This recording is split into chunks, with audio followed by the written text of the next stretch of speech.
Hey everybody, welcome back to the best US Mint news channel on YouTube. I'm Son of a Silver Stacker. Today's date is the 18th of January, 2025, and in this video we're going to be talking about the 2026 quarters featuring the Declaration of Independence, the Constitution, abolitionism, suffrage, and civil rights. But before any of that, if you're new here, don't forget to like, share, comment, and subscribe. We're trying to reach a bazillion subs. It's a tremendous number, not sure exactly how big it is, but it's got to be ginormous. Also, we're always live, never edited, and always unscripted. I never know what I'm not going to say. Now over here to moneymetals.com. Looks like, yep, it's Saturday. So gold ended the week at 27.15 even Steven, silver at 30.56, platinum at 956.65, palladium at 988.85, and Dr. Copper at 436. You're looking at it in stock American Silver Eagle, whose premium is 624 for a quantity of 1 through 39. Yeah, 36.80. Wow. Getting more expensive. Can you imagine seeing that around 40, maybe $50? Yeah, remember 2022, 2021. Their sell to them price is 31.59 each. Remember when premiums were about $18? That was brutal, right? Now over here to the YouTube page for the United States Mint, and it says here 2025 American Women Quarter Program, the final year. That's right. We are in the final year, folks. Isn't that something? And these are the 5 quarters right here. You got Ida Wells. She's going to be the first drop for 2025, and that happens on February 4th. Not sure when the Federal Reserve Bank is going to get them out into the general public for circulation, but for the United States Mint and their purposes, we're looking, I believe, at February 4th. And I believe Ida Wells knew Bessie Coleman, who was the first quarter, I believe, of 2023. Maybe it was 24. Gosh, it's all starting to get gray. Either way, check this out. This is really important to follow up on this, all right? So let's go to coinnews.net, all right? Because let's face it, 2025 is going to be over in a blink of an eye, and we're going to have 26 here, and it's going to be cruising up to us real quick. So here we are, coinnews.net, and there's 5 articles by Mike Unser dated December 12, 2024. This is the first one featuring the Declaration of Independence. All right, and I'll just go through them. Next one, you're looking at the Constitution. Next one, abolitionism. The other one, women's suffrage. And then the final one is civil rights quarter, all right? But let's start here with the Semiquincentennial Declaration of Independence quarter designs. These are the ones recommended by the CFA and the CCAC. The Citizens Coinage Advisory Committee and the Commission of Fine Arts, okay? And all of them dated December 12th. So looks like both the CFA and the CCAC have agreed that this is the quarter that they want to see for the Declaration of Independence. Right there, it says so. Declaration of Independence. And 2 of these quarters are legal instruments, and 3 of them are political movements. All right.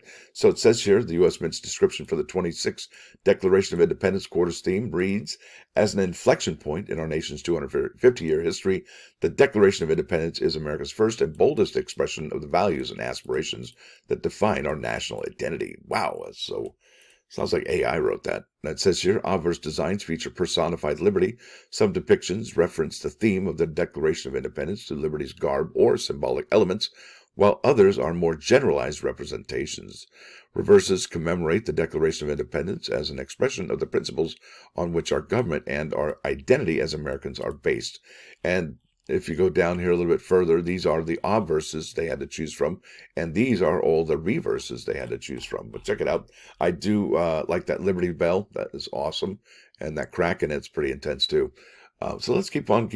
Let's go to the next one. This one's going to be featuring the Constitution. There you go. This is the top one here, and it's featured by the CCAC. And what you see here, that's George Washington's chair when he presided over the Continental Congress, I believe. Could be another item, but that's all right. And then this is the CFA design, which I really like a lot. You got Independence Hall there, We the People, $quarter, but they did both agree on the obverse. And it says here, the Mint's description for the 26th Declaration of Independence quarters theme reads as an... Okay, I think that was for the other one. See, it's like boilerplate almost. Obverse designs feature personified liberty. Some depictions reference the theme of the U.S. Constitution through liberties. Okay. Am I reading the same thing? Wow. Looks like it, right? Isn't that something? So I guess they didn't really want to go too deep on that one. It's kind of sad. It's kind of sad. All right, let's go to the next one. Semiquincentennial abolitionism, quarter designs recommended. And you got there Frederick Douglass, okay? And then you got 2 which may look familiar to you if you follow the American Innovation Coin Program. That looks like the Ohio Underground Railroad coin somewhat, and there it is right there. So let's go back to coinnews.net. Like I said, these are all my cuts are dated December 12th. And it says this one, the obverse designs depict Frederick Douglass. Reverse designs are emblematic of the abolition of slavery in the United States of America. Like I said, I think this one is my favorite. This one's okay, but this one's really where it's at. I like the breaking those chains right there because this looks like it's separate and they're not even like related. I don't know, but this is cool. Like teamwork makes the dream work, right? That's really cool. Now let's go to the next one here. 2026 Semiquincentennial Women's Suffrage Quarter Designs recommended. And these ones, well, one of them might look familiar to you again. Check this out. So here we are. The CCAC and the CFA both recommended SQ Suffrage Quarter Obverse 01B. Okay. However, the Suffrage Quarter Reverse 04 was recommended by the CCAC, and I like that one better only because the Suffrage Quarter Reverse 01 was actually used before for the 2020 silver-proof metal set. As you can see, it's also in bronze or brass. I don't know why they call bronze brass and brass bronze, but that's okay. It's United States Mint, and they can do whatever they want. But yeah, there it is. Is it going to be this one or is it going to be this one? Well, I hope they go with something new, like this ribbon here. That's kind of cool. So let's keep on keeping on. This is the final one. This is the fifth one and this will probably be the final issuance of the year for 2026 before we go back to 2027. This is the Civil Rights Quarter Designs Recommended. And there we are. Really dig the obverse on this. My favorite reverse is this one here is CR, Civil Rights Quarter R, reverse 2A, and not 2 regular. And it says here, on November 14, 1960, 6-year-old Ruby Bridges made history as she marched into William Frantz Elementary School, escorted by her mother and 4 armed federal marshals. All the white students stayed home from school that day, I think for the rest of the year, too. Ruby entered Frantz Elementary. Ruby continued her studies without missing a day, despite being the only student, as the others refused to attend class with her. Yeah, let's see, a 6-year-old. Come on. That's so whack. Wow. I can't even put my head around that right now. All right, here we go. This is kind of exciting. Let me change gears a little bit. And I wanted to show you this. This is important. The United States Mint celebrated, anniversaries before, but not like they did in 1976. And I don't think they're going to they've ever celebrated like they're going to in 2026. I think we're really lucky. I think it's all part of the great American coin renaissance. And we yet to have other designs from maybe the dollar coin might even have some changes too. At least they're authorized to change the dollar coins. Wouldn't that be something? But this is what happened in 1975 and 1976, folks. This is probably, these coins are indelible, I think, in the American psyche. Look at this. Maybe if you're my age only, I don't know. Maybe if you're younger and you see these, you maybe think they're pretty cool. I mean, who doesn't love a big chonker of a coin like those Ike dollars? I mean, it'd be cool if they keep making these again, but I don't know that they will. I mean, heck, it costs them 18 cents to make a nickel. I couldn't imagine what it would take to cost a particular Ike dollar nowadays, or at least a coin the size of an Ike dollar. Isn't that something? So basically, United States Bicentennial coinage, that's right, Bicentennial, the 200th anniversary, is a set of circulating commemorative coins consisting of quarter, half dollar, and dollar struck by the United States Mint in 1975 and in 1976. Regardless of when struck, each coin bears the double date era. It doesn't really show you on this particular page, but the quarter dollar and the half dollar also have that dual date right there at the bottom, right? So that's important to reference. It says here on the normal obverse is no coins dated 75 of any of the 3 denominations were ever minted. So if you did find one, it's probably a fake or something funny going on. It says here a nationwide competition resulted in designs of a colonial drummer for the quarter. I don't know why that's there. Go ahead and put that there. Independence Hall for the half dollar and Liberty Bell superimposed against the moon for the dollar. That's right there. All 3 coins remain common today due to the quantity struck. Circulation pieces were in copper nickel, right? Congress also mandated 45 million part silver pieces be struck for collectors. The Mint sold over half of the part silver coins before melting the remainder after withdrawing them from sale in 1986. Could you imagine? From 1975, 1976, they had those bad boys for sale, and then they're like, you know what? We need that silver for something else. We have another program going in 1986. Can you tell me what that was? Yeah. And look at this. 1966, Congress established the American Revolutionary Bicentennial Commission to plan and coordinate activities connected with the 76th bicentennial of the American independence. Wow, that's amazing. That's some foresight right there. That's really incredible. That is really incredible. So let's keep on keeping on. I'm going to show you one more thing that the Mint did. Well, it wasn't the Mint. It was the Bureau of Engraving and Printing. That's right.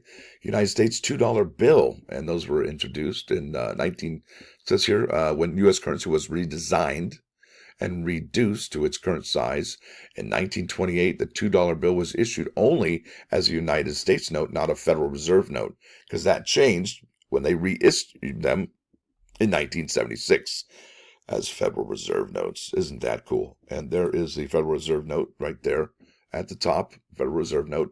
And if we go to the other picture, this was the design change in 1976.